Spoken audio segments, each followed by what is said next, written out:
guys, I'm Elena Kimaru. Welcome back to my channel, a channel that is focused to helping you as a millennial exit in business with tips, hacks and tricks on how to be the best entrepreneur out there, self-development tips and business and personal branding. On today's topic, I'll be discussing on how as a startup you can be able to hire people to help you run your business. So I'll be highlighting 9 strategies that you can use to be able to hire the best people to steer your business in the right direction.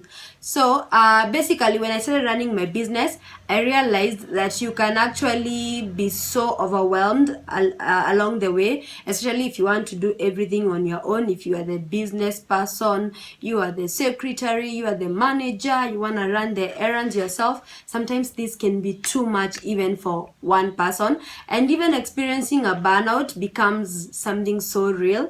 And at the end of the day, you want to be productive, you want to give the best to your business. So I would encourage any startup out there to actually recruit talent so that they can be able to do that. So I'll be discussing the 9 tips as I earlier on said. And our first tip is, first, as you're looking for people to hire into your business, hire people who share in your vision. As a startup, sometimes you might not have all the money that you need to reward or even pay people. So what you need to be able to do is to be able to explain your vision to people so that they can be able to buy into your idea.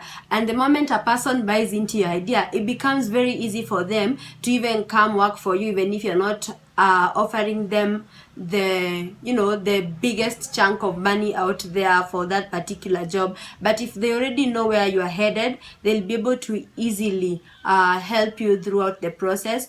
And that's how you are able to actually get people who can take your business and your brand to the next level. Another thing you need to focus on is to look for people who actually believe in you. Let's call them your fans. People who believe in you are people who believe in your ideas. And the people who believe in your ideas, in as much as sometimes they might not be so very well experienced in terms of that particular job you're offering them, they could be the best you can get out there in comparison to somebody who has gone to school to learn something in particular, say if it's business management.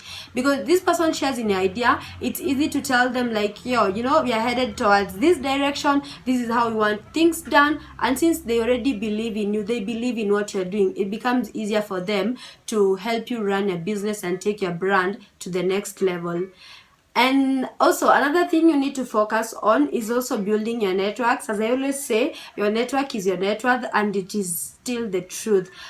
A good network will be able to help you identify, like the moment you go to an event or a networking event, you're able to talk about your business, about your brand, and that's how you actually get prospective personnel in terms of hiring people who can be interested in what you're doing. So the more you share about your business in some of these networking events, the more you're able to actually get potential employees from the people you get to network with in some of these events. The other thing that you need to do is to work with people who are passionate about what they do, people who are talented, people who know what they need, what they are doing.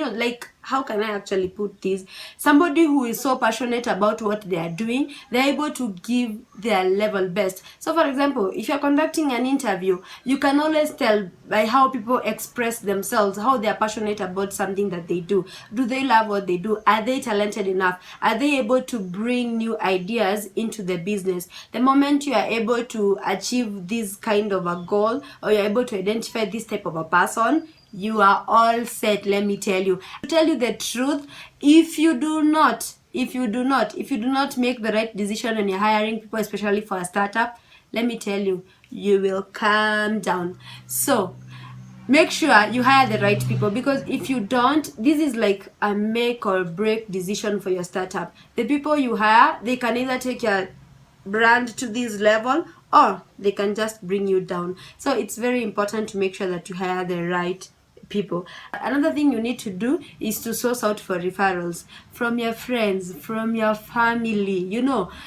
Keep talking to people about the need that you have for your business in terms of employees. Oh, you need this particular kind of a person, you need this type of qualities, either it's a hardworking person or this particular type of skills and stuff like that. Trust you me, those people know the kind of person you need, and probably in their networks they can be able to refer you to somebody. And sometimes I've come to realize that sometimes this could actually be the best way of ensuring that you're able to get the right kind of employees. Because if, for example, my sister refers me to somebody, I wouldn't want first to disappoint my sister.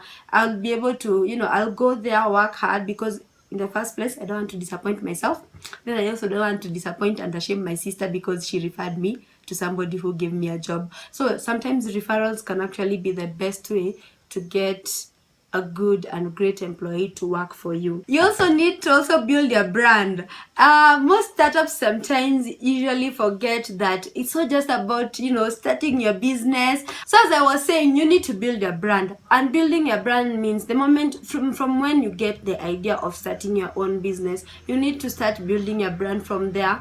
And grow your brand to a level that when people even hear your name, they'll be like, I want to work for that company. I want to work for that startup. So you need to keep building your brand on a daily basis so that people would love to be associated with you. After all, who doesn't want to be associated with a good brand? People want to be able to feel good about the places they work. They want to be able to brag about it in their inner circles, or even when they go out and they meet people, they'll be like, I work for brand XYZ. And if this brand XYZ is something that is so reputable, people feel so good about it and they want to actually be associated with that. And then another thing you also need to actually look at is what is the potential of this person you want to bring on board. Sometimes people are there, they probably they don't have a vision, they don't have a sense of direction.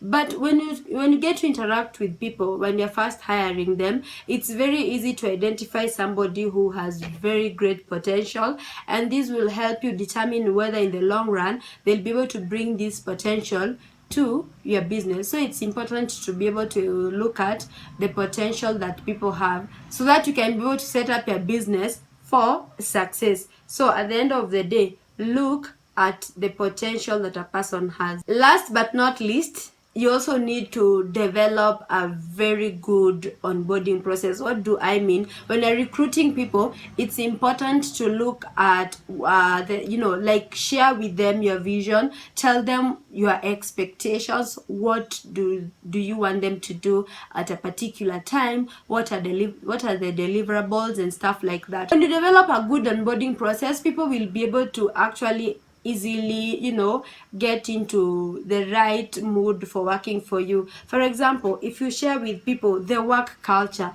the work culture, what are your expectations, what are your short-term, what are your long-term goals, what's your vision, what's your mission, these are things that need to be part of your onboarding process so that people can be able to actually have that clear path or that clear plan on what is expected of them. And if they already know what is expected of them, at what time, or what's the direction of this startup or company, they'll easily be able to give their level best, because they already know, you are my boss, this is your company, and this is how things are run in this company. So it's very, very important to focus on those things. And until next time, thanks for the people who have subscribed. I'm so happy. I look forward to more subscriptions from you guys. So if you've not subscribed, can you just make sure you do? That was all for today. Thanks for those who've already subscribed. If you've not, my eyes are on you. Make sure you subscribe anyway for these and more tips on how to be your own boss and run your own startup efficiently and effectively. And I hope we'll be able to catch up on the next episode of how to be your own boss and run your own startup. Thanks guys. Hit the notification bell for notifications and subscribe and give this video a thumbs up. Thank you.